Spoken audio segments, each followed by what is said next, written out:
Hello guys, welcome to another video. एक नए दिन की शुरुआत एक नए वीडियो के साथ। तो आज आ गया हूँ मैं थोड़ा नेचर साइड। आज का वीडियो कुछ खास होने वाला है क्योंकि इस वीडियो में आज हम बात करने वाले हैं दो स्पेशल मोटरसाइकिल के बारे में जो कि बजाज और ट्रायम्फ ने साथ मिलकर के बनाया है।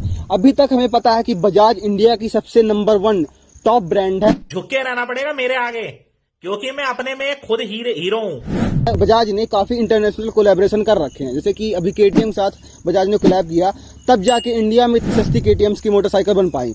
वरना यूरोपियन मार्केट में अभी भी केटीएम ज़्यादा महंगी मिलती है इंडिया से कंपेयर किया जाए तो इसी के साथ ही कमाल हो पाया है कि दो नई बाइक इंडियन मार्केट में आ चुकी हैं।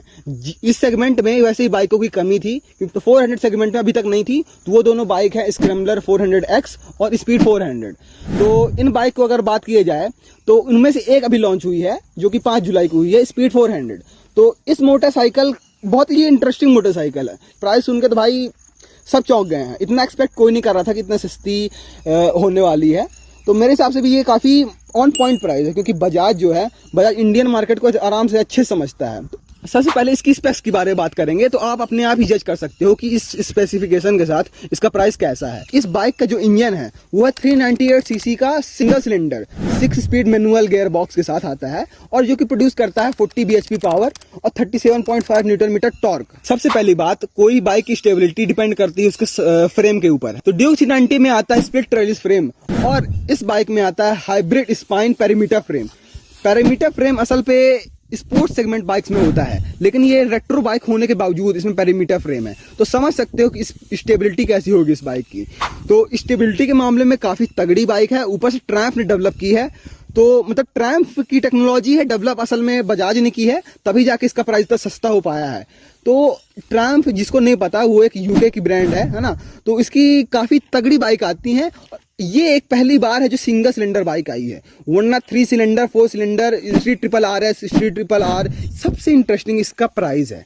इसका प्राइस देखो, अभी तक में इंडिया में 400 सीसी सेगमेंट में सबसे सस्ती बाइक आया करती थी ड्यूक 390, जिसका ऑन रोड प्राइस लगभग 350 360 हुआ करता था, डिपेंडिंग ऑन सिटीज जहां आप रह रहे हो, है ना। तो इस हिसाब से इस बाइक का प्राइस काफ़ी तगड़ा है और ऑन पॉइंट है। इनिशियल 10,000 बायर्स के लिए इसका प्राइस 2,23,000 था, पर 10,000 जब बुकिंग इसकी हो जाएंगी उसके बाद इसका प्राइस 10,000 और बढ़ जाएगा और हो जाएगा 2,33,000। तो ये एक शोरूम प्राइस है, ऑन रोड अपनी सिटी के साथ वेरी करेगा, फिर भी मतलब ऑन रोड प्राइस लगभग 360 370 से ऊपर नहीं जाएगा। तो सोचो 3 लाख के अंदर तुम्हें एक 400 सीसी मोटरसाइकिल मिल रही है, ऊपर से ट्रायम्फ जैसी ब्रांड के साथ और ट्रायम्फ जैसी बिल्ड क्वालिटी के साथ, और इसकी पावर भी समझ लो कि नॉर्मल यूजर के लिए इनफ है। मतलब क्रूज करने के लिए, सिटी राइड के लिए बहुत इनफ होने वाली है। तो मतलब ड्यूक 390 से ऑलमोस्ट 3 bhp कम है, जो कि मतलब बहुत तगड़ी बाइक है क्योंकि आपको पता होगा केटीएम की जो बाइक्स होती हैं उनका कंप्रेशन रेशियो बहुत हाई होता है, तो इंजन की जो लाइफ होती है वो बहुत घट जाती है। पर वहीं अगर ट्रायम्फ की देखा जाए तो उसके इंजन्स अलग ही टेक्नोलॉजी के साथ आते हैं। अब लोगों को डाउट हो रहा था कि 400 सीसी सेगमेंट में बजाज के पास तो बहुत सारी बाइक्स हैं, जैसे ड्यूक 390 जो है अभी बजाज ही बनाता है और उसी के साथ बजाज की खुद की डोमिनार 400 आती है। तो लोगों को डाउट हो रहा था कि कहीं ये सेम इंजन तो नहीं यूज हुआ, पर ऐसा नहीं है, बस बोर ही सेम है। 89 mm का बोर है तीनों मोटरसाइकिल में, क्योंकि एक बेस तो लेना ही पड़ता है, एक स्ट्रक्चर तो उसके ऊपर बन के आती है। तो ऐसा मैं क्यों कह रहा हूँ कि अलग इंजन है, क्योंकि जैसा आपने देखा होगा कि जो चेन स्प्रॉकेट साइड होती है वो हमेशा लेफ्ट साइड होती है जनरल बाइक्स में, पर उसकी राइट साइड है, तो अपोजिट है। तो इतना आसान नहीं होता है मोटरसाइकिल को इतना मॉडिफाई करना कि उसका इंजन मॉडिफाई करना कि वही इंजन को आप लेफ्ट साइड कर सको। तो कुल मिला के ये एक नई टेक्नोलॉजी के साथ नया इंजन है। और ट्रायम्फ की आपको पता होगा कि हर एक बाइक जो होती है वो मतलब कि नॉर्मल बाइक 3-4 हज़ार किलोमीटर सर्विस करानी पड़ती है, बट ट्रायम्फ में ऐसा नहीं है। उसकी फर्स्ट सर्विस आपको 1,000 के बाद करानी पड़ेगी और दूसरी सर्विस जो होगी डायरेक्ट 16,000 किलोमीटर के बाद होगी। तो ये एक थोड़ा डाउटफुल सिनेरियो पैदा हो जाता है क्योंकि इंडियन कंडीशन के हिसाब से यहाँ गर्मी बहुत पड़ती है और मतलब यहाँ इतनी गर्मी है और राइडिंग स्टाइल के हिसाब से, रोडों के हिसाब से ये बहुत ज़्यादा होगा 16,000 किलोमीटर। तो इसकी रियलिटी मैं आपको बताता हूँ अभी। तो असल पे आपको इतना नहीं वेट करना चाहिए, कितना भी सिंथेटिक ऑयल हो वो कम से कम 7-8 हज़ार लास्ट करता है, इससे ऊपर लास्ट नहीं करता। तो मेरा रिकमेंडेशन ये है कि आप 5-6 हज़ार में इसको चेंज करवा ही लेना। और कोई बहुत रॉकेट साइंस नहीं है इंजन ऑयल चेंज करवाना। आप कोई भी अपने मोहल्ले के या तो अपने सिटी साइड जहाँ भी आप रहते हो वहाँ कोई मैकेनिक को 100-200 रुपये दे के आप पूरा इंजन ऑयल चेंज करा सकते हो। और एक मतलब मोटिव या तो लिक्विड मोलियो आप डलवा सकते हो, कोई बड़ी बात नहीं है। तो इस हिसाब से, और इस बाइक के बारे में इतनी बात क्यों हो रही है, क्योंकि पहली बार है जो ट्रायम्फ ने सिंगल सिलेंडर इंजन बनाया है बजाज साथ मिल करके। तो बात तो होनी थी। और इसके साथ एक कंट्रोवर्सी भी अभी आ रही है कि इसका ऑन रोड प्राइस अभी एग्जैक्ट नहीं आया था।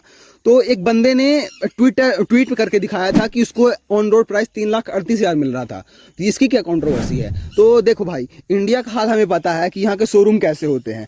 यहाँ के शोरूम मतलब आपको लूटना चाहते हैं कुल मिला के। मेरे साथ भी ऐसा इंसिडेंट कई बार हो चुका है। अभी फिलहाल मैंने R15 ली थी, उसमें भी ऑन रोड प्राइस सस्ता था, कम था, लेकिन शोरूम अपने अलग से चार्जेस लगाते हैं। जो जिनको नॉलेज नहीं होती कस्टमर्स को, वो ऐसे ही लूटते हैं। लेबर का क्या हाल है, उनको 0 स्किल लेबर होते हैं, स्किल उनके पास नहीं होती, जो स्थिर रखे होते हैं 10-15 हज़ार की नौकरी में। ये जल्दी कोई बात बताता नहीं है। ड्यूक 390 में अगर देखा जाए तो उसकी स्टेबिलिटी के लिए वो फेमस है और पावर के लिए।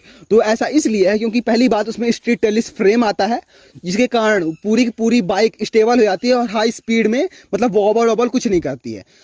और मेन उसकी हैंडलिंग तगड़ी इसलिए है क्योंकि जो सस्पेंशन साइज है वो काफ़ी मैटर करता है बाइक की हैंडलिंग में। क्योंकि जो डायरेक्टली इम्पैक्ट आता है रोड से वो हमारे हैंडल में सस्पेंशन के थ्रू ही आता है। तो वो स्टेबल होना बहुत इंपॉर्टेंट होता है। तो ड्यूक 390 में 43 mm डायमीटर के USD फॉक्स आते थे। WP एपेक्स जो आपको पता होगा, हमेशा KTM WP के ही सस्पेंशन यूज़ करता है, चाहे 125 सीसी हो चाहे 390 सीसी हो। तो ये बहुत तगड़ी चीज़ थी। लेकिन ये जो अभी स्पीड 400 है, इसमें भी आपको 43 mm के डायमीटर के सस्पेंशन मिलेंगे। ऊपर से ये गोल्ड एनोडाइज्ड हैं, इससे इसकी एस्थेटिक और बढ़ जाती है। गोल्डन फॉक्स देखने में भी सुंदर लगते हैं और 43 mm के हैं, इतने वाइड हैं, तो स्टेबिलिटी भी काफ़ी अच्छी प्रोवाइड करेंगे। किसी भी बाइक का सबसे इंपॉर्टेंट होती है परफॉर्मेंस सेगमेंट में उसका वेट टू पावर रेशियो। तो इस बाइक का वेट है 170 kg, और वहीं अगर इसको मैं कंपेयर करूं ड्यूक 390 के बराबर से तो उसका 171 kg है। तो आप समझ रहे हो पावर टू वेट रेशियो कैसा है। मतलब पहली बात, भले ये रेट्रो मोटरसाइकिल है पर वेट में काफ़ी कम है। जैसे कि ज़्यादातर जो रेट्रो मोटरसाइकिल्स होती हैं, इंटरसेप्टर और कॉन्टिनेंटल GT हैं, ये 2 कुंटल के बाहर चली जाती हैं। वो बात अलग है कि ट्विन सिलेंडर, फिर भी इनका वेट बहुत ज़्यादा है बाइक के हिसाब से। तो उसमें उतनी पावर हमें फील नहीं होती। वो इनिशियल टॉर्क, वो पिकअप, वो एक्सेलरेशन हमें फील नहीं होगा। फॉरेन वाला मॉडल 170 kg है, पर इंडियन के हिसाब से थोड़ा मतलब इसको एलॉय जो है मजबूत करने पड़ते हैं, क्योंकि इंडियन रोड कंडीशन सबको पता है क्या हालत है यहाँ, है ना। तो उस हिसाब से 6 किलो इसको और बढ़ाया गया है, 176 हो गई है। देखिए, रोड से कांटेक्ट करने के लिए हम बाइक का सबसे इंपॉर्टेंट होता है इसका टायर्स। तो फ्रंट टायर इसमें 110 बाई 70 mm के 17 इंच के टायर आते हैं, और रेयर में आते हैं 150 बाई 60 के। एक चीज़ और जो आपके बाइंग डिसीजन को बदल सकता है, वो एक फीचर ये है कि इंडियंस की हाइट लगभग एवरेज छोटी होती है। ड्यूक 390 की हाइट लगभग 822 mm है, और इसकी सीट हाइट है 790 mm। मतलब नॉर्मल सभी लोगों को टारगेट कर सकती है बाइक। मतलब आपको हाइट का इशू नहीं होने वाला इस बाइक में। तो गाइस, जाते जाते मैं आपको इस वीडियो में ये बोलना चाहूँगा कि देख रहे हो भाई कितना पसीना आ रहा है, धूप में आपके लिए इतना मेहनत करके वीडियो बना रहा हूँ। और जितने भी अपडेट होंगे इस बाइक की रिगार्डिंग तो मैं सब आपको दूंगा, कितनी सर्विस होगी, कितना क्या होगा। तो इस चैनल को सब्सक्राइब जरूर कर लेना। अब पुराने हो तो भाई लाइक कर दो, क्या कर रहे हो, और जो नए हो सब्सक्राइब करके जाना, ठीक है। तो बाय, नेक्स्ट वीडियो मिलते हैं।